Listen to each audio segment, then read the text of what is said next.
안녕하세요. 흥미돈 뉴스입니다. 아주 옛날부터 우리가 하는 거면 뭐든지 따라하는 나라가 있습니다. 한국이 워낙 문화적으로도 우수하고 국민성도 뛰어나니 이것저것 따라하고 싶은 마음은 이해합니다만 이것 참 우리가 너무 잘나서인지 도대체 누가 이토록 우리를 견제하나 싶어보면 항상 이 나라가 있습니다. 바로 일본이죠. 이런 말이 있습니다. 일본이 꿈꾸고 그 꿈을 한국이 이룬다고요. 예전부터 일본이 상상하던 모든 것들을 우리는 현실로 만들곤 했습니다.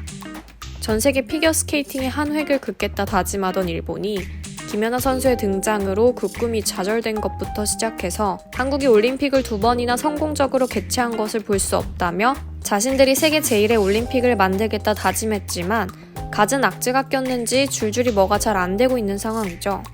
전 세계적으로 K-팝이니 한류니 하는 모든 것이 사실은 일본에서 시작된 것이라고 아주 주구장창 외치고 있는 상황입니다.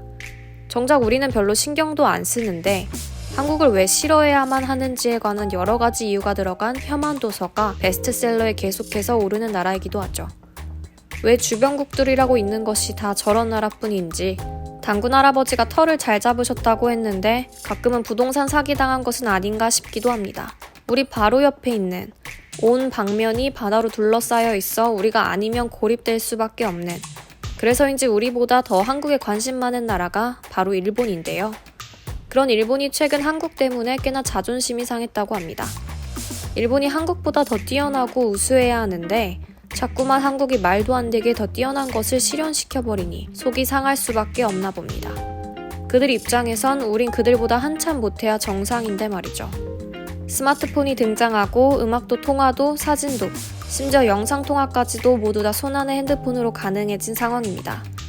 이게 분명 처음에는 가로로 꺾이기도 하고 화면도 엄청나게 작았었는데 어느 순간부터 조금씩 커지더니 이젠 핸드폰으로 영화까지 보는 시대입니다. IT 강국인 우리나라가 이러한 상황 속에서 강세를 보일 수밖에 없습니다.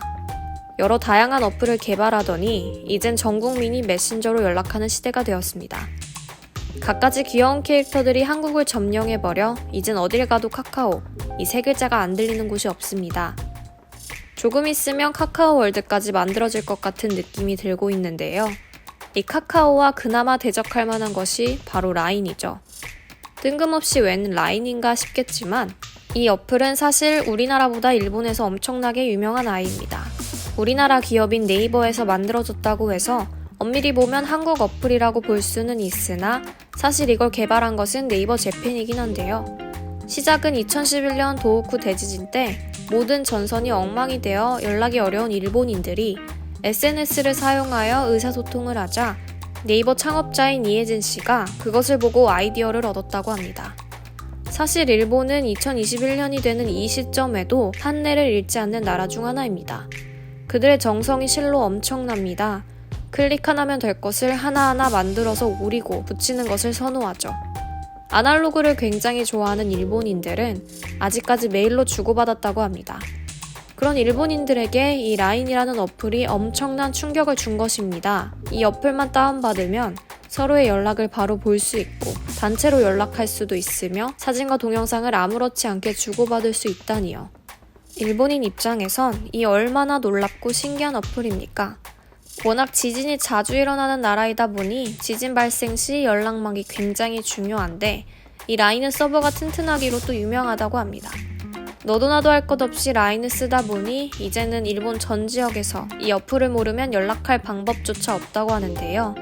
일본 정부와 지자체에서까지 서비스 제공에 아주 적극적으로 활용하면서 라인 어플은 일본 사회 내에서 아주 중요한 사회 인프라로 정착되어 있습니다. 그런데 그런 이 어플 때문에 최근 라인 CEO가 대국민 사과를 했습니다. 바로 개인정보관리 문제 때문인데요. 이 라인 어플이 개인정보관리에 아주 허술함을 띠고 있어 중국에서 쉽게 정보를 접근할 수 있다는 사실이 퍼지면서 아주 라인 까기에 집중되어 있는 상황입니다. 중국이 일명 빅브라더라고 해서 모든 국민의 정보를 디지털화시키고 있는 것 알고 계시죠? 특히 2017년부터 중국에서 시행된 국가정보법 때문에 일본 정보 좀 내놔봐, 우리가 찾는 사람이 있어 라고 한다면 언제든지 넘어갈 우려가 있다고 보고 있는 것이죠. 거기다 애초에 이 어플 자체가 한국 기업인 네이버에서 시작한 것이다 보니 이게 일본 모든 라인 유저들의 영상이나 아니면 그들의 사진, 심지어는 결제 정보나 건강보험증까지 들어있는 빅데이터들이 한국으로 넘어가 저장된다는 것이 알려지면서 아주 파장이 거세진 정도를 넘어섰습니다. 애초에 데이터가 한국에 저장된 이유는 크게 두 가지가 있습니다. 첫 번째는 일본에 비해 전기료가 싼 것이고, 둘째는 자연재해로부터 안전하기 때문이죠.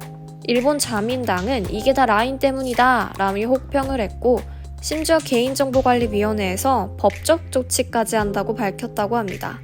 이 일이 발생하고 이제는 일본 정부 측에서 일제히 일본 국민들에게 라인 사용하지 마세요 라고 말하고 있는 상황입니다. 이대자와 라인 CEO가 결국 기자회견까지 열고 사죄했습니다.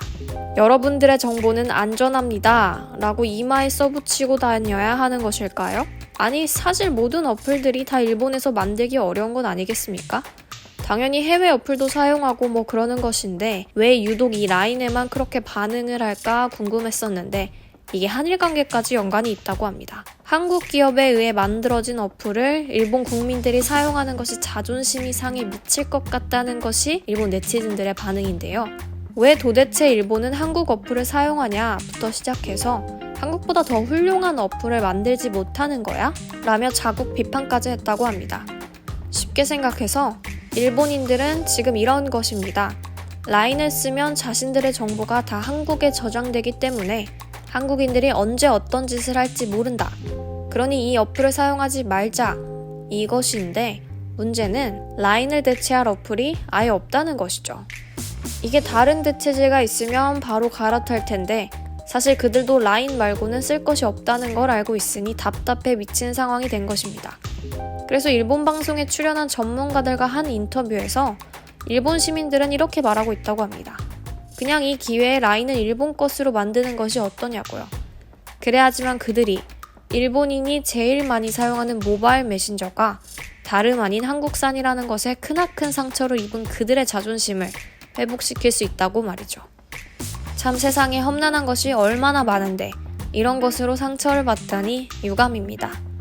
정보 유출은 언제나 조심해야 할 문제이지만 단지 자신들이 사용하는 어플이 한국산이라는 이유만으로 까임당하는 것을 보며 일본인들의 뿌리 깊은 한국에 대한 불신이 드러나는 것 같습니다. 정작 이번 사태를 통해 집중 개발해야 할 자신들의 IT 상황은 그리 깊게 고민하지 않는 것 같은데 말이죠. 원래 질투는 열등감에서 비롯된다고 합니다. 그들이 더욱더 발전하려면 배울 것은 배우고 자신들의 부족함을 인정하는 시간을 가졌으면 좋겠습니다.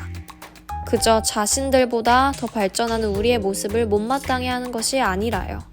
잘 되면 내 탓, 안 되면 내 탓을 하는 모습이 아닌 성숙한 시민의 모습을 보였으면 좋겠네요. 지금까지 흥미도 뉴스였습니다. 감사합니다.